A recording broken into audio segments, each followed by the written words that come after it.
Bonjour à tous et à toutes. Permettez-moi d'abord de vous présenter tous mes vœux pour cette nouvelle année 2024. J'espère qu'elle a bien commencé et on va déjà commencer par le premier webinaire sur les infrastructures de charge. Donc, au nom du ministère de l'économie, des PME, de l'énergie, ainsi qu'au nom de Lux Innovation, je vous souhaite la bienvenue dans ce webinaire d'information sur ce quatrième appel à projet qui est ouvert depuis le 1er décembre 2023 et il court jusqu'au 1er mars 2024. Ce webinaire vous est proposé pour répondre aux questions que vous pourriez avoir concernant cet appel à projet. Et aujourd'hui, nous avons deux intervenants. Xavier Hansen, de la Direction générale de l'énergie du ministère de l'économie, et Randy Quintus, qui fait partie de l'équipe financement et aide d'État au sein du ministère de l'économie également. Donc, dans l'ordre, Xavier va commencer, puis Randy, puis à nouveau Xavier reprendra la main.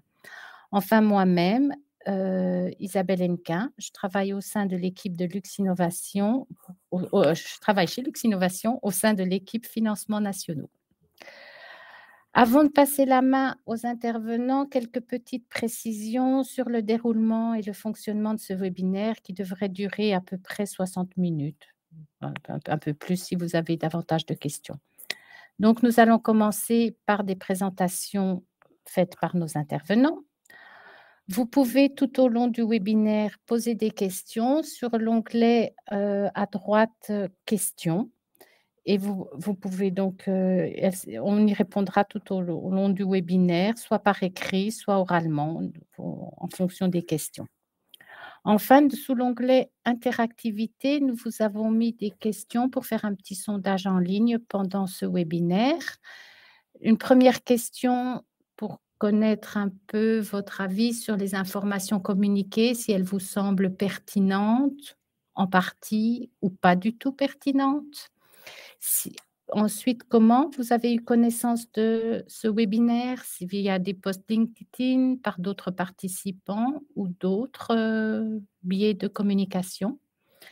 Et enfin, si vous avez l'intention de soumettre une demande d'aide, oui, non, ou si vous ne savez pas encore, si vous n'êtes pas encore fixé. Voilà à peu près les 3 questions pour lesquelles nous aimerions avoir un retour de votre part. Enfin, je voulais vous signaler que ce webinaire est enregistré et que le replay et les slides seront mis à disposition à la fin du webinaire sur le site de Lux Innovation.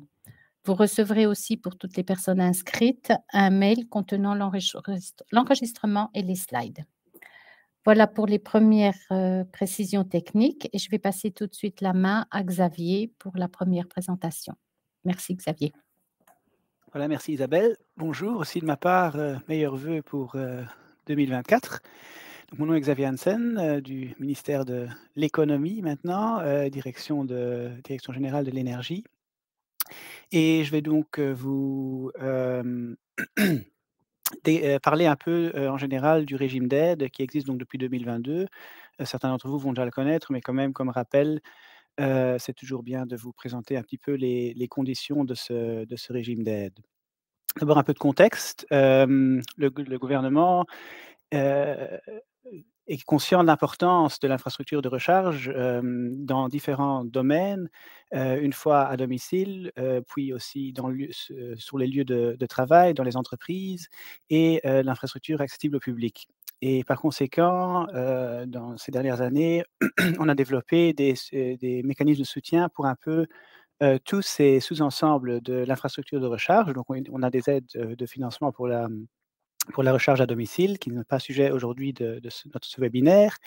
On a donc depuis 2022, des aides financières pour les entreprises, aussi bien pour les bornes de recharge sur le lieu de travail ou pour la flotte de l'entreprise, que pour les bornes de charge accessibles au public. Et vous le savez sans doute, depuis 2016 aussi, il y a eu un déploiement d'une infrastructure de charge publique, portée encore aujourd'hui par les gestionnaires de réseau, qui s'appelle Chargy et Superchargy, qui est aussi assez visible dans la voie publique, mais qui sera donc complémentée par des initiatives privées, notamment celles qui sont supportées par le régime d'aide qui est sujet aujourd'hui. Donc le régime d'aide qu'on souhaite présenter aujourd'hui, se base sur la loi du 26 juillet, 2022 et c'est basé en fait sur 2 axes principaux.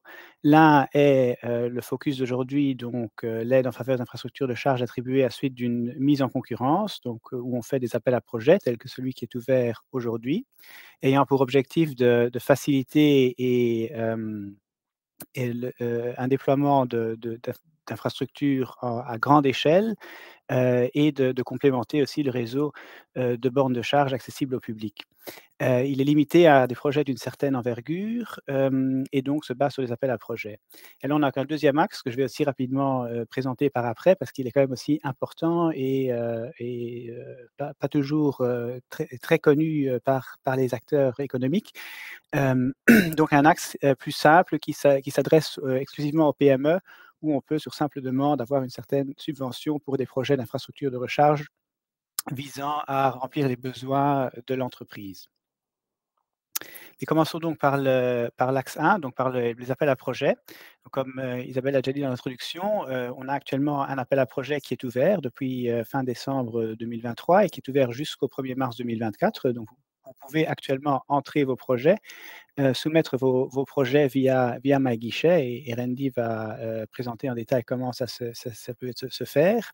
Le budget de l'appel actuel est de 5 millions d'euros. Donc nous sommes prêts à donner jusqu'à 5 millions d'euros d'aide, à l'ensemble des entreprises qui participent. Comme je disais, les projets doivent avoir une certaine envergure, donc on parle d'une capacité de charge minimale par projet d'au moins 175 kilowatts. La définition de cette charge dépend un peu du type d'infrastructure. Donc pour les bornes de recharge rapide, on prend la capacité qui est disponible,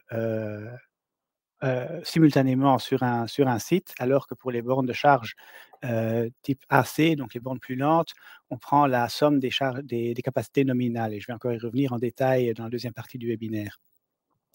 Le taux d'aide maximal dépend de l'accessibilité des bornes. Donc les bornes qui sont accessibles au public, 24 heures sur 24, 7 jours sur 7, peuvent avoir une aide qui va jusqu'à 50 des coûts éligibles. Une infrastructure de charge qui est accessible au public, mais pas, 24 heures sur 24, mais au minimum 10 heures par jour et 5 jours, par semaine, peut avoir jusqu'à 40 d'aide. Et une borne d'infrastructure privée, d'une entreprise, donc par exemple les bornes pour la recharge des employés, qui sont dédiées à la recharge de la flotte de l'entreprise, peuvent demander jusqu'à 30 des coûts éligibles comme aide.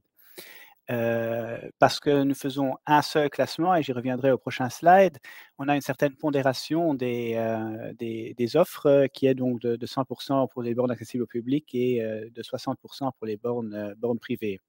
On a aussi quelques exemples ici, donc les bornes, accessibles au public, classiquement, ce sont des bornes sur la voie publique ou stations d'essence et tous des lieux qui sont ouverts au public, toute la journée.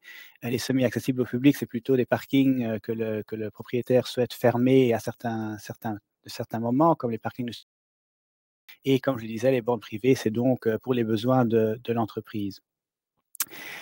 Pour illustrer cette histoire de pondération dont je parlais, en fait, vu que les plafonds sont différents et que nous souhaitons, faire un seul appel ouvert à tous ces types de bornes, nous avons décidé de pondérer la puissance pour un peu, recréer un level playing field entre les différents projets et en fait, pour créer un système dans lequel les projets sont quelque part jugés par rapport à où ils se placent par rapport au plafond de l'aide qui leur est appliqué. Et du coup, les bornes, privées sont pour la capacité des bornes privées est donc pondérée à 60 pour faire notre classement final. Les bornes semi-publiques à 80 et les bornes, publiques, elles sont donc, prises en compte avec leur capacité totale. Donc ici, on a par exemple un exemple fictif d'un appel à projet de 400 000 € avec 5 demandes de différents types. Et on voit par exemple la première serait alors une borne une, une installation privée, qui serait donc pondérée à 60 dans sa capacité, la deuxième, troisième sont des bornes, publiques qui entrent donc dans le classement et dans l'intensité de l'aide, qui est prise en compte pour le classement, à 100. et ainsi de suite. Et on a donc et on retient donc finalement les 3 projets les moins, qui demandent le moins d'euros par capacité installée, dans cet exemple, et tout ça donc chaque fois jusqu'à ce qu'on atteigne notre, plafond, du budget. Ce qui n'est pas considéré dans cet exemple, c'est qu'on a maintenant introduit avec je crois déjà depuis le 3e appel, la possibilité pour le projet marginal, donc le projet qui en fait, mène à un surpassement du budget, de construire une partie de son projet. Donc si par exemple on a un projet un projet marginal qui, consiste de 10 bornes de charge, qui a un budget de, je dis n'importe quoi, 500 000 €, mais qu'on a après le projet qui vient avant lui dans le classement, plus que 200 000 € à disposition, on peut proposer, aux développeurs de ce projet de de développer une partie de ces 10 bornes, et de recevoir l'intensité d'aide qu'il a demandé pour l'ensemble de son projet sur cette partie pour justement, maximiser l'utilisation du budget que nous avons. J'espère que c'était clair, mais sinon n'hésitez pas à, demander une clarification dans les questions par après. Voilà encore, rapidement l'axe 2, donc l'aide qui s'adresse aux PME. C'est un régime plus classique qui se base donc, sur une simple demande, où les petites entreprises peuvent avoir jusqu'à 40 de leurs coûts éligibles, les entreprises moyennes jusqu'à, 30 de leurs coûts éligibles, un taux qui est néanmoins majoré, de 10 donc jusqu'à 50 pour les petites entreprises et 40 pour les moyennes entreprises. Si, il y a un système de smart charging pour une infrastructure qui contient plus de 4 bornes, c'est-à-dire un système où on sait, gérer la charge des bornes pour, réduire la capacité totale utilisée.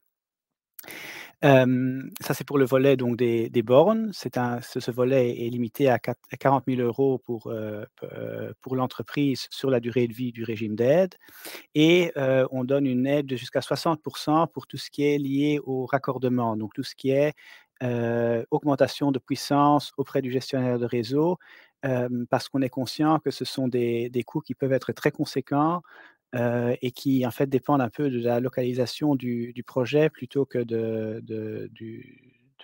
l'ampleur de l'infrastructure et donc on a décidé de donner un taux d'aide, un peu plus élevé pour ce volet.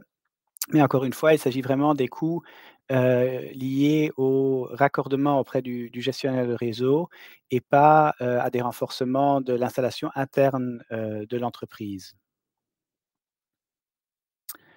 Voilà, donc les points à considérer pour la préparation, si vous préparez une demande, sous cet axe, axe 2, donc pour l'aide des PME, c'est qu'il y a un plafond absolu du subside, donc comme je le disais 40 000 plus 60 000 € qui s'applique à l'entreprise, c'est-à-dire au groupe dans les entreprises, s'il y a des entreprises, liées et cela sur la durée, de ce régime, donc jusqu'à fin 2024.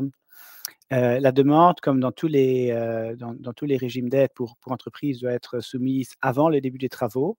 Cela pour, prouver un effet incitatif de l'aide, qui est une condition, dans le contexte européen des aides d'État, donc une condition à laquelle nous ne pouvons pas déroger et que chaque entreprise peut soumettre, une demande par an.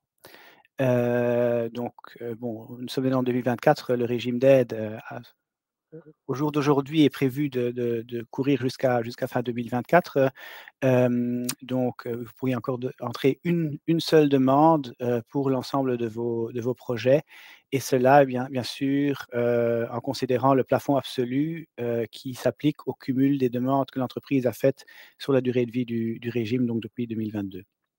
Voilà, je passe maintenant la parole à Randy, pour expliquer un peu la procédure administrative et je vais, après encore une fois entrer plus dans les détails, des, conditions des différents régimes d'aide et on va finalement finir par une session de questions et réponses. Merci. Merci beaucoup Xavier. Voilà, bonjour à toutes et à tous également de mon côté et également, je vous souhaite une bonne année 2024. Voilà, comme annoncé, je m'appelle Randy Quintus et je m'en occupe, des demandes d'aide concernant les infrastructures de charge au ministère de l'économie. Hem, une seconde, je voudrais juste faire le next slide. Hop. Ah voilà, d'accord. Et voilà, je vais donc, en quelques mots vous, parler de la procédure administrative concernant ce type d'aide. Ben, tout d'abord, il est important à mentionner quelques mesures de soutien. Premièrement, guichet.lu, toutes les informations sont disponibles sur, guichet.lu. Et à partir, d'ici, vous pouvez accéder, en direct vers la démarche, la demande sur myguichet, .lu. Veuillez donc, vérifier que vous avez vraiment toutes les accès disponibles, niveau identifiant et mot de passe et cetera avant de, faire votre demande d'aide puisque elle se fait, pardon, exclusivement sur myguichet. Donc, il n'y a pas de formulaire PDF qu'on reçoit ici par lettre, par courrier et cetera, mais c'est juste, vraiment exclusivement MyGuichet. Voilà. Est-ce que, si vous êtes une entreprise qui dispose d'un terrain, par exemple, et vous voudrez avoir des bornes sur ce terrain, mais vous ne voulez pas vraiment, exploiter ou bien opérer ces bornes, vous pouvez consulter, ProCharging. En même temps, si vous êtes un prestataire de bornes et vous voulez, exploiter des infrastructures de charge, mais vous n'avez pas vraiment du terrain disponible, là, vous pouvez également consulter, procharging.lu. Ce site sert, à un rôle de matchmaking entre ces 2 entités, donc voilà, pour info. Climagence et Lux Innovation, bon, si vous avez des doutes, des questions au niveau la faisabilité technique de votre projet concernant les bornes, par exemple, capacité de charge, quel modèle de borne, et cetera. Là, vous pouvez contacter la Climagence. Pour des questions niveau, éligibilité de l'entreprise en soi, est-ce que, l'entreprise est en difficulté? Quelle est la taille de l'entreprise? Également des questions au niveau, MyGuichet, la du formulaire et cetera. Nous vous conseillons vraiment de contacter la Lux Innovation. Tout d'abord, les consultants de la Climagence et la Lux Innovation sont très, très compétents. Hem En général, lorsqu'on reçoit un dossier qui a été déjà traité par ces 2 entités, l'instruction du dossier se fait vraiment plus rapidement et très, très important pour les entreprises, le service de ces consultants est gratuit. Donc, il s'agit vraiment d'une situation win-win pour, le ministère, mais également pour les entreprises pour, avoir, une démarche plus efficace. Évidemment, afin de garantir que vous pouvez vraiment atteindre les capacités prévues, veuillez contacter votre gestionnaire de réseau, pour, vérifier que voilà, vous pouvez vraiment garantir, d'avoir ces capacités. Ici, vous avez en quelques étapes, un résumé de voilà, de la démarche, de l'instruction du dossier et cetera. Ben, en général, on vous recommande vraiment, premièrement, de vérifier si vous êtes éligible. Par exemple, pour l'appel à projet, il nous faut, une capacité de charge minimale de 175 kilowatts pour l'infrastructure. Donc, veuillez d'abord vérifier si, votre projet, pourrait atteindre cette capacité. Ou bien si vous êtes une entreprise, peut-être en difficulté, veuillez vérifier cela, également avant la soumission du projet. Et cetera. Donc, toutes ces conditions, de toute façon, sont présentes sur guichet.lu. Le prochain slide, je vais vous montrer, une capture d'écran de la page. Voilà, toutes, ces questions-là, vous pouvez vérifier cela ensemble avec la Lux Innovation ou bien la Climagence, comme déjà mentionné. Ben, l'étape numéro 2, c'est déjà de se connecter sur myguichet.lu et voilà, donc remplir le formulaire. Également, là, vous pouvez contacter la Lux Innovation au cas de doute pour, vérifier, voilà, si vous avez bien compris tout et cetera. Et l'étape 3, bon, c'est ce que viens de vous expliquer, donc de vraiment contacter ces entités au cas du doute. Et l'étape numéro 4, ben, à partir de la voilà, l'étape 4, pardon, c'est la soumission sur ma guichet. Donc à partir d'ici, c'est le, ministère de l'économie qui s'en occupe de votre dossier et normalement, ce sont nous qui, voilà, on va vous contacter en cas de doute, et cetera. Donc à partir de l'étape numéro 4, la Lux Innovation et la Climat Agence ne sont a priori plus impliqués. Très important, à partir de la soumission, vous pouvez, engager vos coûts ou bien vous pouvez, entre guillemets, «commencer avec les travaux».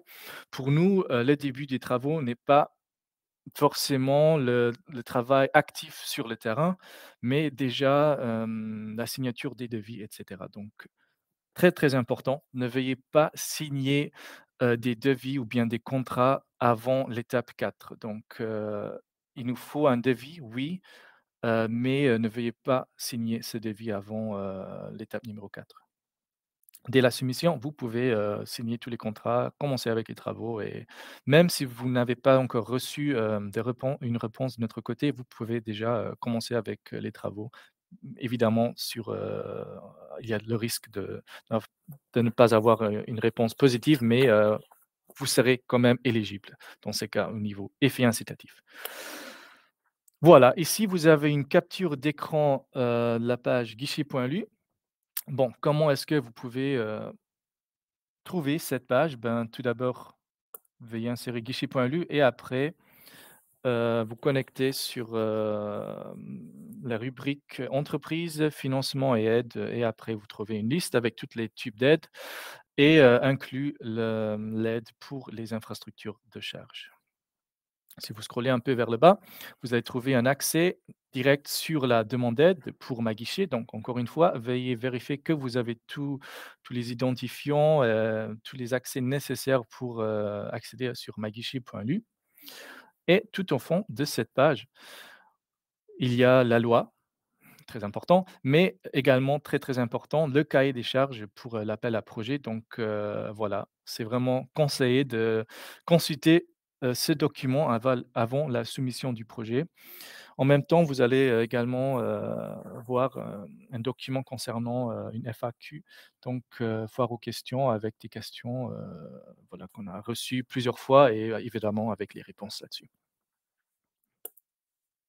Attention, le site est actuellement en cours de modification, donc le contenu, eh bien, reste le même. Donc là, il n'y aura pas de changement.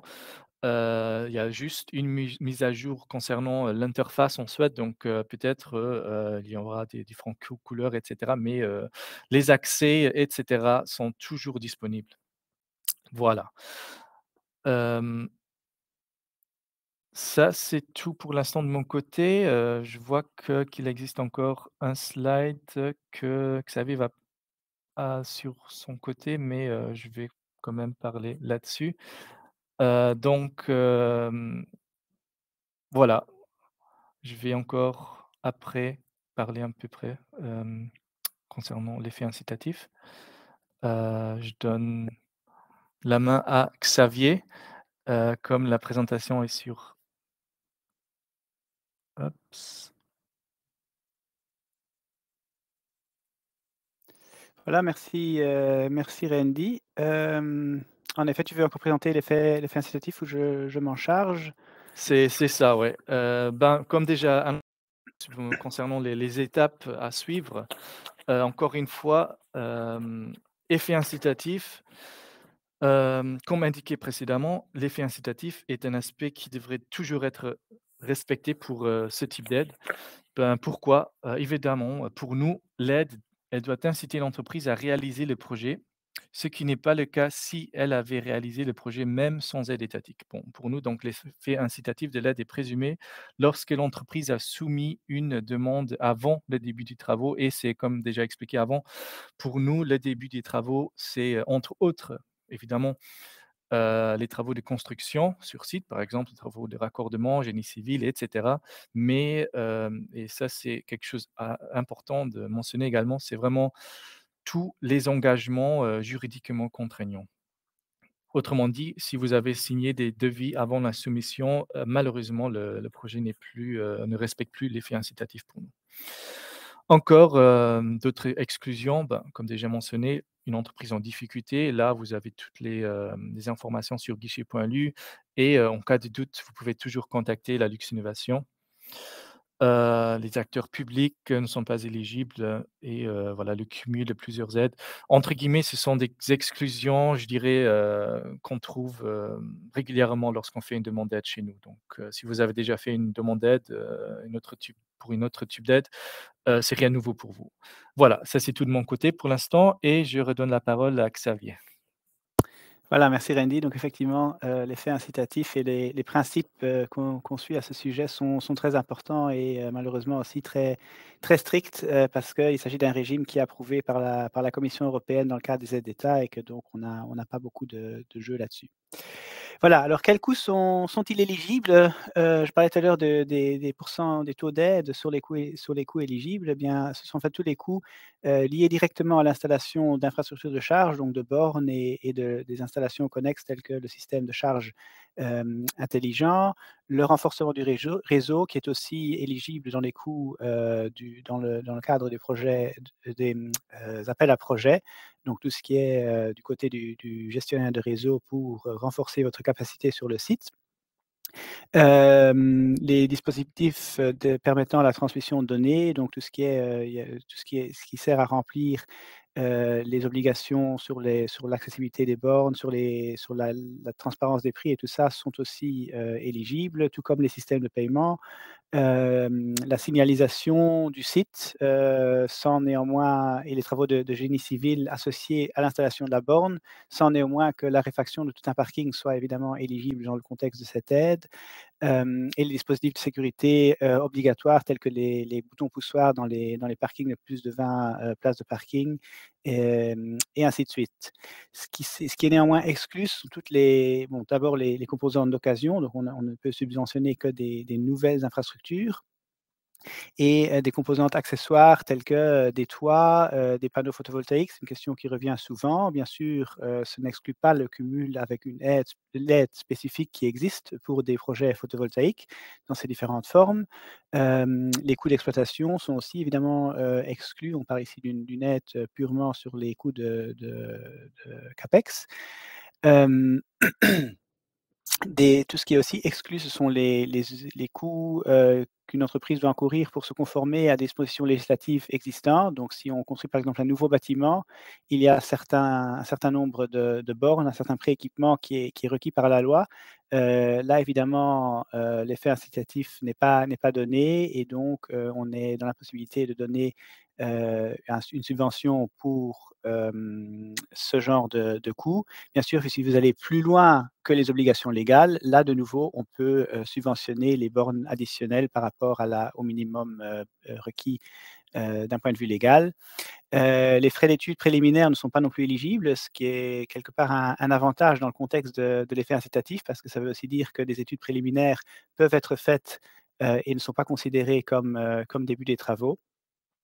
Et ce qui n'est pas éligible non plus, c'est si, par exemple, il faut, ajouter une centrale d'incendie, pour l'ensemble du bâtiment, celle-ci n'est pas éligible. Voilà.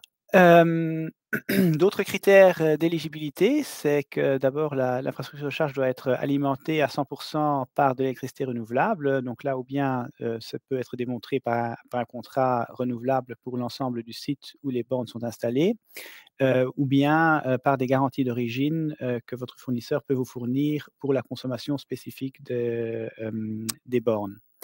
Après, les bornes doivent être exploitées, au moins pendant 5 ans, ou du moins ça doit être prévu d'être fait comme ça. Donc, vous ne pouvez pas, demander de subvention pour des bornes qui sont prévues à la revente. Alors elles doivent être mises en service, dans un délai de 12 mois après, l'octroi de l'aide, donc après notre décision.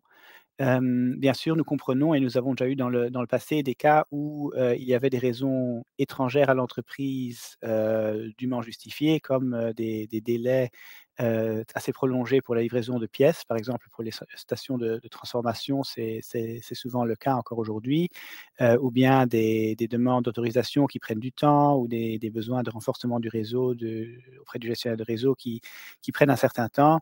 Tout ça sont des raisons, bien sûr justifiées pour lesquelles on peut prolonger ce délai. Il faut juste nous le communiquer bien sûr et nous démontrer que, suite à l'octroi de l'aide, tout de suite, vous avez commencé à développer votre projet et le retard n'est pas dû à des raisons, internes à l'entreprise.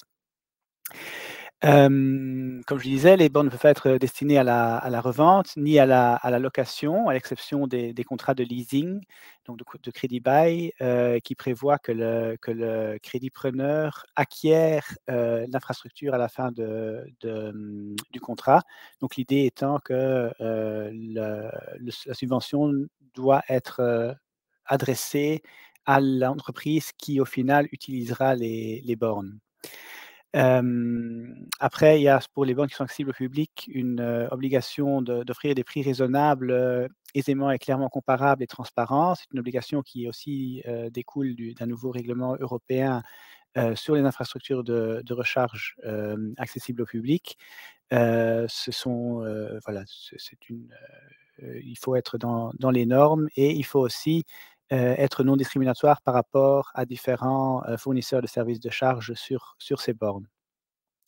Si les bancs sont installés sur le terrain d'un tiers, donc qui n'est pas propre à l'entreprise, il faut aussi nous démontrer un accord du propriétaire concernant l'utilisation du terrain, et l'annexer à la demande. Donc spécifiquement pour les infrastructures accessibles au public, il faut prévoir un paiement à l'acte, c'est-à-dire un paiement qui peut être fait, par, carte de crédit, en arrivant sans préinscription à la borne. Pour les bornes de charge rapide, il s'agit d'un terminal, de paiement, à carte, et pour les bornes, AC, donc les bornes, plus lentes, là, il peut aussi y avoir un QR code qui vous mène alors vers une plateforme de paiement en ligne. Ce sont aussi des obligations qui sont maintenant, qui font partie des nouvelles obligations européennes, et qui donc, devraient de plus en plus pouvoir être, remplies sans problème par les constructeurs de bornes. Comme je disais, elles doivent être non discriminatoires concernant l'accès, pour les différents fournisseurs de services de charge et différents utilisateurs. Les prix, doivent aussi être donc, non discriminatoires à ce niveau-là. On demande un certain niveau de communication de données statiques et dynamiques, par exemple si la borne est occupée, si elle est en service ou hors service, et des choses comme ça, vers un National Access Point, qui aussi fait donc partie des nouvelles, conditions européennes. On avait déjà un peu préempté tout ça par ce régime d'aide, mais ça en principe, c'est de façon dans l'intérêt de l'opérateur de la borne que, ces données soient, disponibles pour les utilisateurs et pour par exemple, système de navigation des utilisateurs.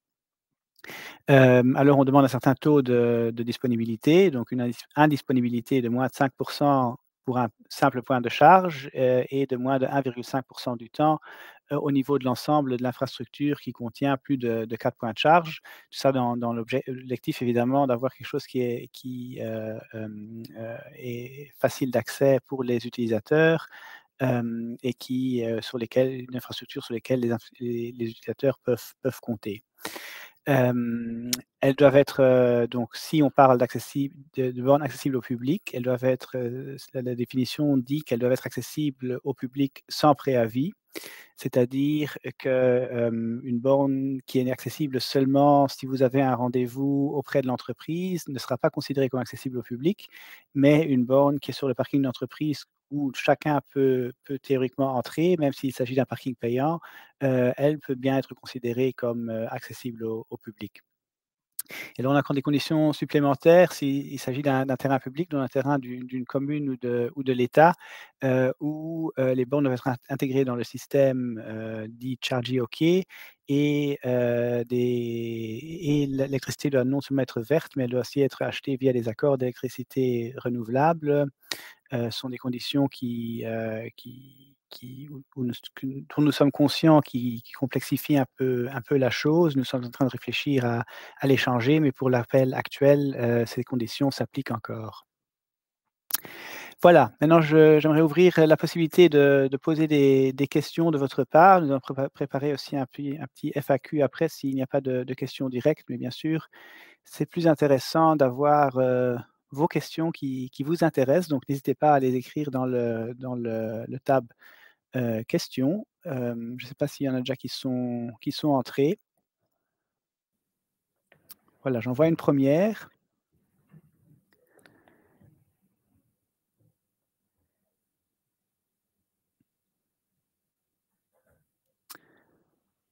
Voilà, donc c'est concernant la puissance indiquée dans vos slides, par exemple 2200 kilowatts, nous installons 100 bornes de 22 kilowatts, mais si les bornes sont limitées à 11 kilowatts, quelle valeur de puissance doit-on mettre dans votre demande? Donc effectivement, pour les bornes, ici il s'agit des bornes de cette puissance sont des bornes AC, donc là on prend la puissance, nominale de la borne. Donc a priori, 22 kilowatts. Néanmoins, si effectivement les bornes sont techniquement limitées à, 11 kilowatts, on prendrait, les 11 kilowatts. Mais si c'est limité, de manière, software par un système de charge intelligente, par exemple, là, ce seront les 22 kilowatts par borne qui s'appliquent.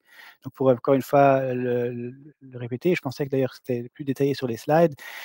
Pour les bornes AC, on prend vraiment la somme des puissances nominales, donc la puissance, indiquée par le constructeur de la borne, exception effectivement faite, si les bornes sont, limitées par des moyens de hardware, alors on prend, la puissance à laquelle elle est physiquement limitée et on additionne, ces capacités, alors que pour les bornes DC, donc les bornes rapides, on regarde la puissance qui est simultanément disponible sur le site pendant au moins 1 heure. L'idée étant que pour les bornes, AC, ce sont des bornes qui sont quelque part accessoires au parking, que la puissance joue bien sûr un rôle important, mais ne doit pas être, simultanément disponible, dans la même mesure sur toutes les bornes à tout moment, alors que les bornes de recharge rapide sont des bornes où l'utilisateur s'attend à pouvoir rapidement recharger sa voiture, un peu comme, aujourd'hui une pompe à essence pour un véhicule conventionnel. Et là, bien sûr, il est très important que cette puissance soit donnée à chaque instant et la condition des 1 heure vient du fait qu'on prend en considération qu'une borne peut avoir un système de stockage d'énergie comme une batterie, et peut donc, que c'est qu'il puisse booster un peu la connexion et là on dit qu'1 heure est une durée, qui qui fait sens. Hem Voilà, donc c'est encore une question ici, de précision. Donc si elles sont, limitées en hardware à 11 kilowatts et sont quand même gérées par un load management, ce seront donc la limitation hardware qui compterait ici donc les 11 kilowatts. Le système de load management, bien sûr, aidera à limiter plus sur la puissance utilisée de manière simultanée, mais ça, celle-là, comme je vous disais, ne nous intéresse pas pour la définition de la puissance au niveau AC et je ne sais pas si vous êtes une PME ou pas, mais pour les PME, donc le système de load management permet d'augmenter de 10 l'intensité de l'aide, qui peut être obtenue. Voilà, je ne sais pas s'il y a d'autres d'autres questions?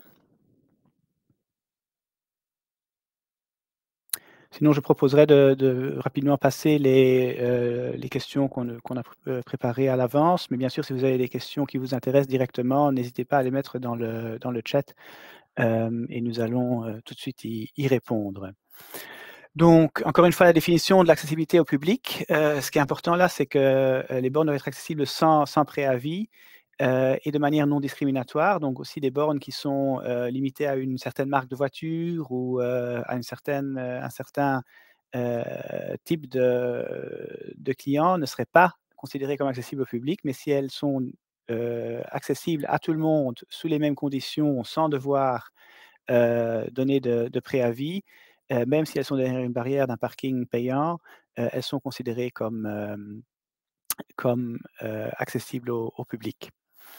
La question des prix raisonnables, évidemment, ça reste assez flou. On nous a demandé qu'est-ce que ça veut dire en pratique. Ce qu'on dit, c'est que elles doivent être conformes aux règles générales de la concurrence, donc quelque part doivent se justifier sur base de coûts réels et ne doivent pas diverger de manière excessive des pratiques du marché. Donc on a une certaine vue sur les prix appliqués sur le marché. Si on verrait qu'une borne qui est subventionnée, coûte le double de la moyenne, je crois qu'on poserait des questions et des explications pourquoi, une telle borne est, tellement, plus chère. Jusqu'à aujourd'hui, on n'a pas encore vu de cas dans lesquels on s'est vu, obligé de réagir à de telles conditions. Je crois que bon les prix varie encore assez fort, varie aussi fort sur les marchés de l'énergie, donc ça se peut qu'il y ait des opérateurs qui aient des prix plus élevés, mais ce qu'on veut au final, c'est voir que notre subvention aide à, rendre la charge publique, plus accessible aux utilisateurs aussi. L'accès au public, non discriminatoire, donc il y a deux volets à ce niveau-là. L'un, c'est donc pour les fournisseurs de services de charge, donc les entreprises qui offrent des cartes, pour la recharge, qui doivent toutes, pouvoir accéder, à l'infrastructure que nous subventionnons et ce, aux mêmes conditions. Donc par exemple, ça peut être fait via un lien vers une plateforme de roaming où on peut donner donc accès à toute entreprise intéressée, ou bien par des contrats bilatéraux et le prix, auquel les différents fournisseurs de services de charge doivent avoir accès doit être, le même. Pour le prix facturé directement aux utilisateurs via la charge ad hoc, donc avec le terminal de paiement sur place, il peut évidemment être un peu différent de ce qu'on offre aux fournisseurs de services de charge, ce qui peut se justifier par exemple par les frais du terminal de paiement et des choses comme ça, mais il doit aussi être, la différence doit être, proportionnée et justifiable quelque part par des coûts réels encore une fois. Et l'opérateur de la borne lui-même, bien sûr, peut aussi, être actif en tant que fournisseur de services de charge sur la borne, en principe aux mêmes conditions que les autres, mais dans son rôle de fournisseur de services de charge, il peut décider, de donner des conditions plus avantageuses à ses clients ou à ses employés, même si la borne est accessible au public, ce qui n'est pas exclu par les conditions de notre régime. Encore une fois pour le paiement à l'acte, comme je disais tout à l'heure, elle est obligatoire pour toutes les bornes qui sont accessibles au public ou semi-accessibles au public. Donc, même si la borne n'est pas accessible 24 heures sur 24, le paiement à l'acte doit être possible. Pour les bornes AC, comme je disais, ça peut se faire via un code QR qui vous mène alors vers un site, de paiement, alors que pour les bornes d'essai, il faut un système qui permet le paiement par carte sur place. Dans les 2 cas, ça peut se faire ou bien par borne ou bien si vous avez une infrastructure avec plusieurs bornes, il pourrait aussi y avoir un terminal central sur lequel le paiement peut s'effectuer pour les différentes, bornes du site. Hem, voilà la capacité de charge, on en a déjà parlé je crois en plus en détail. Donc pour les bornes AC, encore une fois, c'est la somme des puissances, nominales des points de charge et indépendamment de la capacité de raccordement qu'on retrouve après, au niveau du réseau. Alors que pour les bornes d'essai, c'est vraiment une puissance qui peut être mise à disposition simultanément sur le site. Et un petit détail qui est quand même assez important, c'est, pour des véhicules qui chargent à 400 volts. Alors encore pour la répartition des projets, on n'a pas encore discuté, mais c'est une question qui est effectivement assez souvent posée dans le cadre d'appels à projets, surtout au vu de la condition d'une capacité minimale de 175 kilowatts. Il est important de dire qu'une entreprise peut soumettre plusieurs projets. Donc si vous avez, 10 sites à équiper, vous pouvez nous entrer 10 projets, sous condition que chaque projet individuellement, 5 kilowatts de capacité.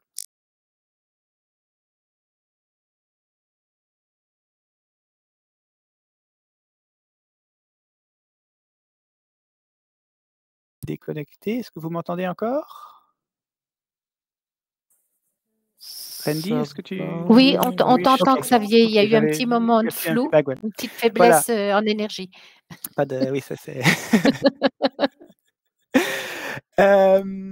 voilà, donc excusez-moi pour ça, mais donc je disais, une entreprise peut soumettre donc un ou plusieurs projets, si même si c'est un projet, multisite. Donc ça, c'est à vous de voir ce qui est plus avantageux si vous voulez, créer une moyenne de vos coûts que vous entrez alors en bloc, mais qui peut aussi être alors, accepté ou ne pas accepté en bloc, ou bien si vous souhaitez, plutôt, avoir, plusieurs projets et alors, quelque part, heu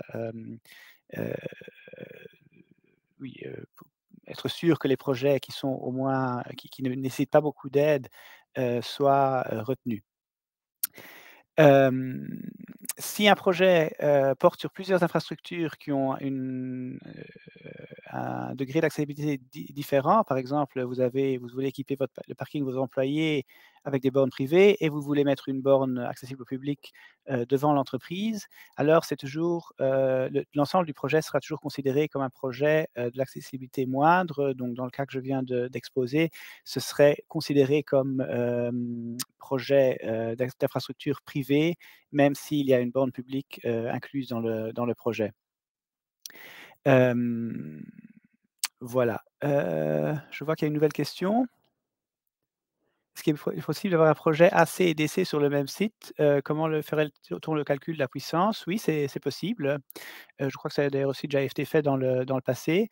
Donc là, pour l on prendrait la somme des puissances nominales des bornes AC et on demanderait d'indiquer, la capacité que les bornes DC sur le site savent, garantir, donc encore une fois pendant 1 heure et on ferait la somme des deux chiffres.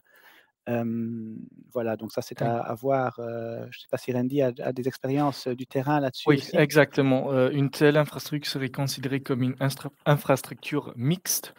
De toute façon, si vous faites votre démarche sur MyGuichet, là, on fait une simulation donc des coûts, des capacités et cetera, où on fait un résumé des capacités. Là, vous pouvez peut-être mieux comprendre le calcul, mais oui, pour répondre à votre question, cela est éligible et le calcul se fait comme Xavier a expliqué et de toute façon, sur MyGuichet, vous pouvez, pardon, voir, un peu plus en détail le calcul. Voilà, effectivement, c'est prévu dans nos formulaires de demande, donc c'est assez facile à indiquer. Évidemment, si par après dans l'évaluation du projet, il y a des questions qui se posent, on peut aussi, clarifier, cela directement avec vous. Voilà encore quelques exemples illustratifs, que nous montrons, je crois, à chaque webinaire. Donc ici, l'exemple d'un grand parking, 50 points de charge à 22, kilowatts, qui serait donc considéré effectivement comme, 50 fois 22, donc 1,1, mégawatts, et donc avec un coût, qu'on a estimé ici, et un subside maximal dans ce cas de un peu plus de 80 000 €. Alors l'autre, heu, l'autre type de borne, un parc de recharge avec 16 hyperchargers à 300 kilowatts, hem, qui serait ici, capable de donc mettre à disposition, seulement 200 kilowatts en même simultanément, et là donc on parlerait d'un parc qui serait considéré comme, 3,2 mégawatts, avec un coût estimatif d'un peu plus de 2 millions d'euros. Et là effectivement le, subside, serait d'1 million, ce qui est le plafond je crois par projet, que nous avons prévu. Alors un plus petit projet, heu pour une moyenne entreprise qui serait donc éligible pour l'axe 2 de notre régime, où on aurait 4 points à 22 kilowatts, avec un coût, estimatif de, 9 500 € plus 5 000 pour le renforcement du réseau. Donc les 9 500 € seraient, subventionnés moyenne entreprise, sans système de gestion intelligente, 30 et les coûts de renforcement de réseau à 60. Donc on arriverait à un peu moins de 6 000 € de subvention. Alors un parking, équipé avec 16 points de charge, lente, y inclut, système de charge intelligente, Là, on arriverait donc à, une subvention, de 34 000 € sur un total de 38 plus, 25 000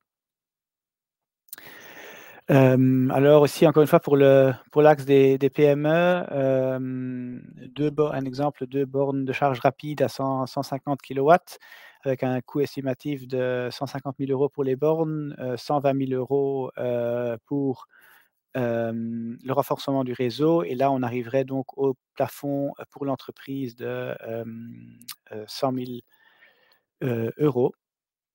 Donc 60 000 pour, la partie, réseau et 40 000 pour la partie, borne. Voilà, ça serait les questions que nous avions, un peu, anticipées ou que nous, recevons plus souvent, donc qu'on voulait un peu vous présenter. Si vous avez encore des questions après le webinaire, n'hésitez pas à nous contacter à l'adresse email, Ouais, indiquée ici ou au numéro de téléphone qui, je crois, est celui de, monsieur Quintus, si je ne me trompe pas. ouais, Voilà, exactement. hem Voilà, j'ai et encore un petit commentaire à faire, concernant la durée de l'instruction des dossiers. Donc, pour info, en se basant sur les anciens appels à projets pour les bornes, les résultats sont communiqués entre 4 à 6 semaines. Cela dépend, partiellement de la disponibilité du ministre et cetera, mais a priori, après 4 ou bien 6 semaines, vous allez recevoir, notre réponse pour l'appel à projet. Concernant le régime des PME, cela dépend également des dossiers, s'ils sont bien complets ou pas. Parfois, on a il nous faut encore plus d'informations concernant la taille de l'entreprise, mais cela nous prend normalement 2 à 4 semaines, a priori. Voilà, juste pour info, c'est pas comme pour, d'autres régimes d'aide. Ici, normalement, vous allez recevoir une réponse rapidement. voilà, Voilà. on est conscient que c'est important de vous donner des réponses rapides, surtout qu'on parle de devis qui doivent quand même être signés par après. Hem, mais voilà et donc les délais de 4 à 6 semaines, ça c'est évidemment à partir de la date de clôture de l'appel à projet. Donc dans notre cas, à partir Oui, du oui, 1er oui, mars, donc vous pouvez c'est vous vrai. attendre à ce que, vous ayez un beau cadeau de Pâques, si vous participez à cet appel à projet. En même temps, dès que vous avez soumis votre projet, même, si, la date, de conclusion pardon, la date, finale de l'appel à projet n'est pas encore, arrivée, vous pouvez déjà commencer avec, vos travaux. Voilà. Absolument, mais Si évidemment c'est le s 1er mars, si vous avec le risque ouais, de ne pas, être évidemment, retenu ouais, par après, voilà, c'est fait. Mais ouais, effectivement, vous pouvez évidemment. commencer les travaux, dès que vous avez, envoyé votre dossier. Voilà. Voilà, bah, je pense qu'on a fait le tour un peu du sujet. Il n'y a plus d'autres questions qui apparaissent dans le module questions, donc je pense que c'est bon. Merci à Xavier et à Randy pour ces présentations. Merci à vous tous d'avoir participé à ce webinaire. Donc je vous rappelle que les slides et le replay seront disponibles sur le site de Lux Innovation, que vous n'hésitez pas à poser des questions sur la boîte mail, born@eco.eta.lu ou chez Lux Innovation. Et je vous souhaite une très bonne journée. Un dernier rappel, l'appel à projet est ouvert jusqu'au 1er mars 2024. Donc ce qui arrive le 2 mars à 1 heure du matin, c'est trop tard. Voilà. Eh bien, bonne fin de journée et à bientôt. Au revoir. Au revoir. Merci, au revoir.